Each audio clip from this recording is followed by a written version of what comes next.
What's going down, YouTube? It's me, the T-Vex, and welcome back to another edition of X-List. It is Friday night, and yeah, so first things first, so I've gotten a lot of text messages about how many countries have I visited. And again, it's not that I don't know what countries are, it's just I didn't know which ones were actually countries. So I actually did the research because here's why. I went on a cruise this past December and it took us to a few islands. Now, some of those islands were countries and some of those islands were U.S. territories. Therefore, I was not certain which ones were which. And so, to answer that question over, I have officially visited 4 countries based off of my research. I know I said 2 initially because there were 2 countries I was for sure, but it's a total of 4 because some of those there was 2 additional ones that were their own countries. So just to clear that up, it's not that I don't know what countries are. I just didn't know which ones were considered countries and U.S. territories. So let's click that now that that's out of the way, because I did not really, I mean, to me it was funny because I really didn't know the answer because, again, I just wasn't sure about which ones were which. But after doing some research, there's a website that lists the territories and countries, which ones are considered countries, and I did the research, and it's 4. So now let's move on. Geez, where do I begin? I wanted to talk about, because I feel like I have not really talked about Madonna enough on this vlog, which I talk about every opportunity I get. But if you have not gotten... Now, I don't know what happened in this... I know the weather and the storms and stuff had a lot to do with it, but there was no... Like in Fresno, I was unable to find any of the Rebel Heart... No, I'm not going to say it that way. In Fresno, there was a very limited amount of the Rebel Heart DVDs and CDs in Fresno. I've stocked many of places and they still don't have them. There was one store that did have them, and they got like 2 DVDs and 2 CDs, and they got 1 DVD, 1 Blu-ray, and then 2 CDs.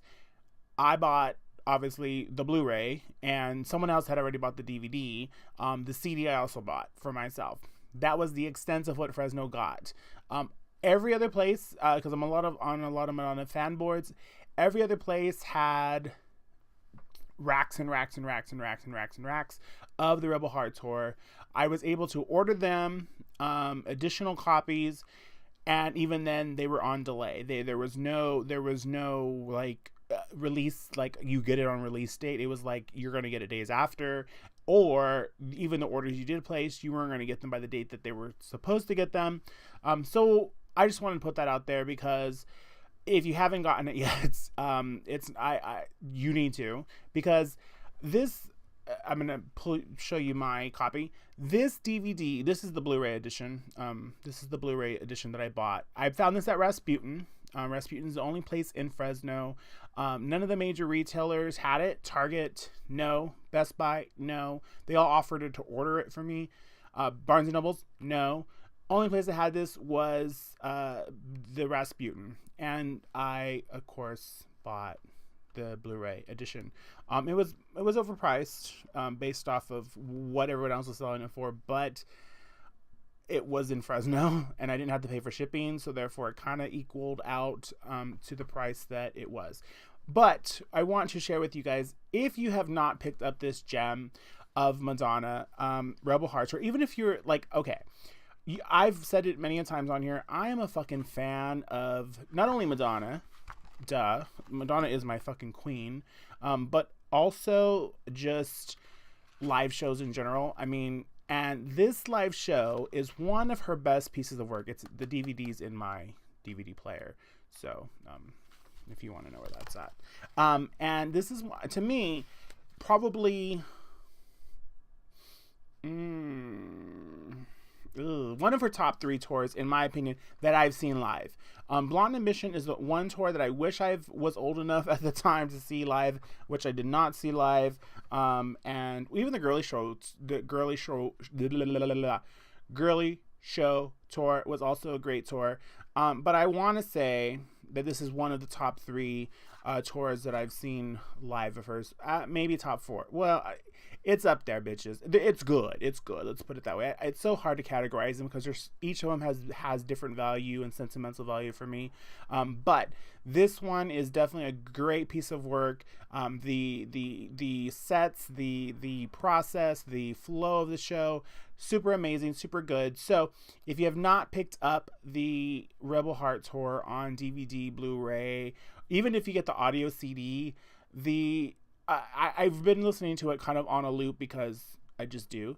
And I have come to fall in love with a whole lot of the songs that are on there just because today it was like my moment, and I was listening to Rebel Heart, the actual song Rebel Heart. And it's such a great song. Like I realized today, and I posted it on my Facebook. If you follow me on Facebook, The Diva X. I really do that song. I just, as I was listening to the lyrics, and it's just her on a guitar. I mean, there's background music, but like on the stage, it's just her on a guitar, and it's such a great song. And so yeah, pick it up, get it, got it, good.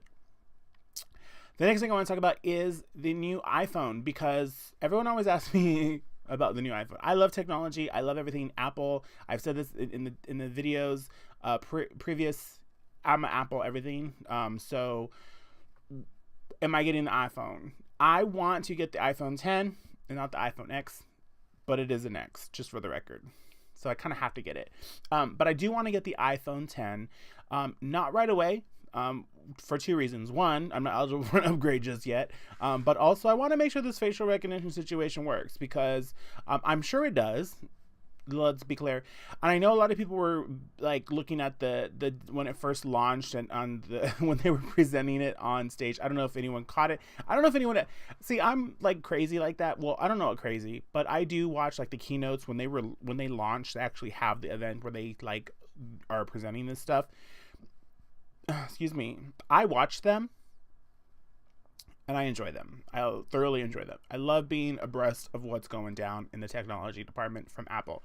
So when they launched the iPhone 10 and they did the demo of the facial recognition, the guy did pull up the phone, and it obviously was supposed to unlock this phone as he was looking at his phone, and it's supposed to recognize his face, and it's supposed to unlock. Well, it didn't. The initial phone did not. But if you paid attention to what it displayed on the screen, what had happened was, and I don't know, maybe you already figured this out, but even with the iPhones you have now, without this facial recognition situation, if you do the Touch ID with the wrong finger so many times, it then locks you out of your phone, and you have to punch in the password. Well, what had happened was, there were so many people testing the phone out, I guess, prior to the presentation. And when they were moving the phone around, like to set it up for, for this announcement that they were making, so many people had held the phone up, and it had processed so many Face IDs that it locked the phone, and you had to enter a passcode. So if you look at the demo when they're presenting it, it worked like it was supposed to. It locked the phone out. You needed to have a password, which is a safety feature of Face ID. So it did what it was supposed to do. So he had to switch to the backup phone, and people were like in an uproar because they thought, well, how are you going to announce this new Face ID technology and your phone doesn't even unlock for you? Well, that is what happened. If you look at the screen, the display, what it displayed was your phone has basically been locked. Enter your fucking password. And so, in that moment, though, I think he panicked because it wasn't working, and he just switched to the backup. Like, why not? So, I'm not eligible for an upgrade, but I also want to make sure that this facial recognition stuff works. The phone seems amazing. If it does everything that it's supposed to do, I mean, it's not changing the world. It's not, it's not walking children in nature or anything like that. But it's a really cool phone. It's a pretty great upgrade, I think, based off of the screen itself. I haven't seen it in person, obviously. I don't know who has. I mean, other than the people that were at the launch. But I kind of want it because it's the iPhone X. I mean, iPhone 10.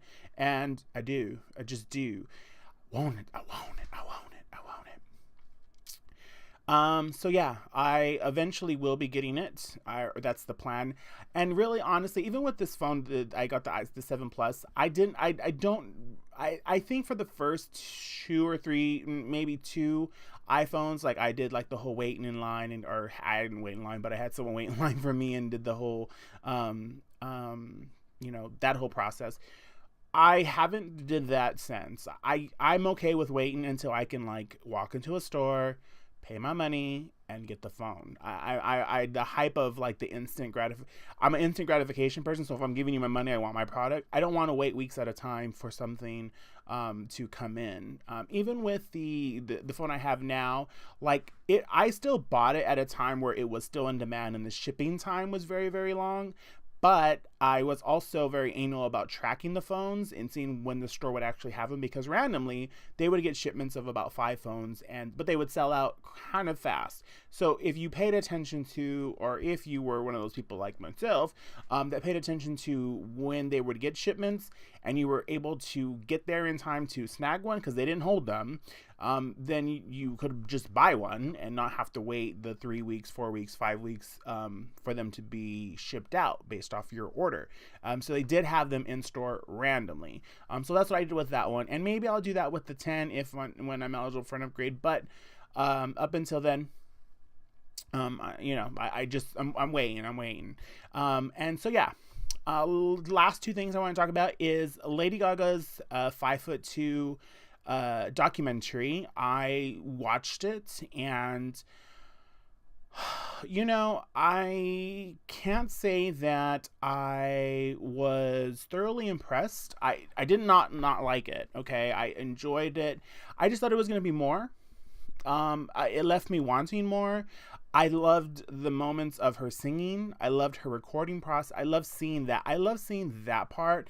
I loved the moment where she played the Joanne song for her grandmother. I mean, that alone made the documentary for me. Like, I was like, oh, I can't even. I mean, I was a mess. Okay, I'm not gonna lie. But I felt that there was gonna be more to it for the documentary. I enjoyed it. For the record, I enjoyed the documentary. Okay, if you have not seen it, it is streaming. It is free on Netflix if you have Netflix. If not, get a 30-day trial or something. But it's a really good documentary. I just thought there would be more from it. I don't know what more. I don't know exactly. I just in my brain it was gonna be something more. I don't know. I think more so I thought there was going to be more based on the tour, like the making of in my brain. And I think that's, again, my expectations. And again, I've talked about expectations on this fucking thing before. But having those expectations I thought it was going to be more leading up to the tour, which it kind of did. I mean, it ended with the tour kind of kicking off, but I mean, literally ended with the tour kicking off. But I thought it would be more of like the creative process and kind of that stuff. But it really was the making of the album, which was cool too, by all means. I really enjoyed that. I mean, hearing her vocals in the vocal booth live, and just amazing artistry. Like, I mean, there's no denying that. And I want to see more. I really do. There had to be more captured. So I want to see what didn't make the final edition. Like, if there's going to be a DVD of it, like, there needs to be like hella bonus extras, because I feel like there's more. There has to be more, and I want to see it. So yeah, if you have not watched it, Netflix, 5'2", or Gaga 5'2" is the title of the documentary. Super good, super amazing. And again, my expectations led me to believe that I wanted more. So yeah, the other part of it is, I want to, not even related to that, but the Great Escape tour. Okay. I don't know if you're an Escape fan, which I am. Escape from back in the day. Escape, Candy Burris, Tamika, Tiny, and all those other bitches. There was one more, I can't remember her name. But anyway, they're going on tour with Monica, which I've seen before live, and Tamar Braxton, which I've also seen before live. But Tamar Braxton, this is my shit. So if you have not heard, they are going on tour all together. And so if you have not, tickets are not on sale just yet. I think for some markets they are on sale. But the rest of the tickets, California dates go on sale October 4th, 5th, something like that, 3, 4, 5, somewhere in there. So Can't wait for that show. I was kind of like telling myself I'm saving money. I don't want to be buying tickets for concerts, but I really need to see the show. I really want to. Seriously, I want to see Tamar again. I'm not gonna lie. If it was just Escape by themselves, I maybe wouldn't have gone. I wouldn't have gone if it were Escape and Monica. But to add Tamar in there, I've seen Tamar live before. She's an amazing singer, and so I mean, I've paid $60 to see Tamar alone, maybe even a little bit more. And so I would definitely pay to see them three together, or them three artist names together. So yeah, check it out if you get an opportunity. The Great Escape Tour should be pretty dope. I'm just saying. So yeah. Thank you guys for watching. Tell a friend, subscribe, like, comment, all that fun stuff. All right.